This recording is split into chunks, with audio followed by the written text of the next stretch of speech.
mga kababayan, ma'am sir, this is Jam, the Filipino channel ang inyong pong lingkod. So today is January 10. Sandali lang ha. Today is January 21, 2026 at tayo ngayon ay papunta dito yan sa may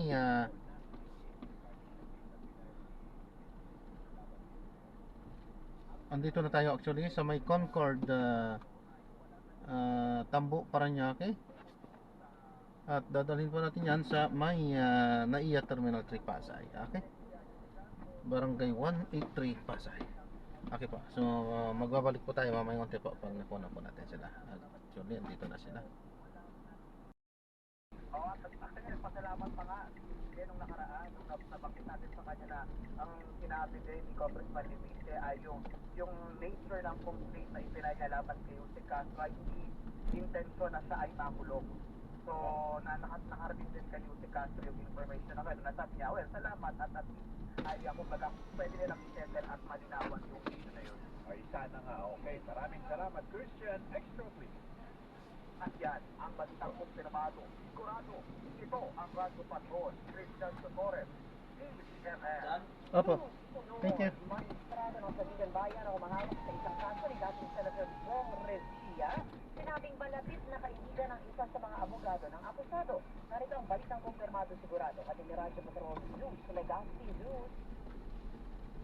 Dito na sa Rica, mismong si Sandigan Bayan 3rd Division Chair Associate Justice Carl Miranda ang nagpaliwanag bilang bahagi ng paglalahad ng transparency na malapit niyang kaibigan ang isa sa mga abogado ni former Senator Bong Revilla na si Attorney Ramon Isguera. Nakaharap si Revilla sa kasong malversation of public funds through falsification of public documents kaugnay ng umano'y maanumalyang flood control project sa Pandi, Bulacan. At ang Sandigan Bayan 3rd Division na pinangungunahan ni Justice Miranda ang maglilitis sa kaso ng senador. Wala pa namang pahayag ang maestrado kung mag-i-inhibit siya sa paglilitis matapos ang ginawang disclosure. Wala pa rin pahayag ang panig ni Revilla tungkol dito. Samantala, iginit ng kampo ng senador na ang ginawa nitong pagsubo sa mga otoridad ay hindi marka ng pag-amin o pagiging guilty sa mga kasong isinampa laban sa kanya. Narito ang tinig ng kanyang tagapagsalita na si Attorney Francesca Peña. Siya niya tinalikuran upang harapin ang mga paratang laban sa kanya.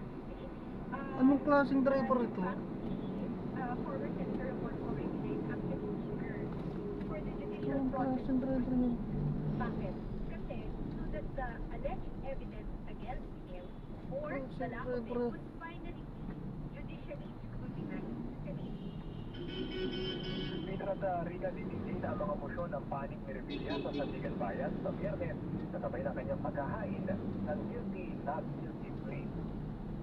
At yan ang balitang kumpirmado. Sigurado, ito ang Radyo Patrol, Luz Legacy, DCMM. Luz, hindi papapalitan yung close friend nito isang magistrado na abogado nga pala, si Senator Bong. Yung doon sa panig na ni Senator Bong Revilla, wala pa silang inilalabas na pahayag kung magkakaroon sila ng kumbaga balatahan sa kanilang magiging mga abogado. Pero doon naman sa panig ng Sandigan Bayan, Rica, doon kay Associate Justice Carl Miranda, ang sinabi niya doon sa nung humarap si Senator Revilla doon sa Sandigan Bayan 3rd Division, nung i-disclose niya na siya nga ay close friend ni Attorney Ramon Isguera, ang sabi niya ay do with that information as you may. Ibig sabihin sa ngayon, wala pa siyang inilalabas na pahayag kung siya ba ay mag-iinhibit bilang maestrado na magsilitis doon sa kaso. Pahabol, Jus, yung pang first night na naman, Nakapon, ay nagabi, oo, yun ang unang gabi niya doon. Meron ka na bang narinig kung ano ang naging experience niya, how he was during the night? para na parang sinabi na dapat dadaan muna sa due process, hindi lang basta ito majority na nag-over, para mag-overlap doon sa sinasabi ng Constitution. Can they say something like that on this case? I-drop na natin sila. Maraming salamat po sa panonood. Hanggang sa muli, ingat. God bless.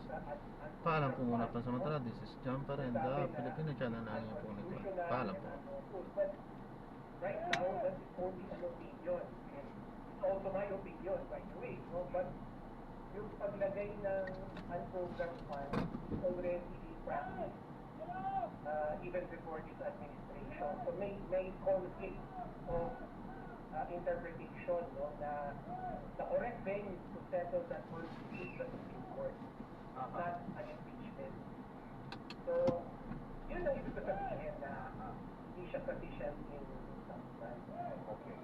Attorney, kung halimbawa na merong nagdududa kung ano talaga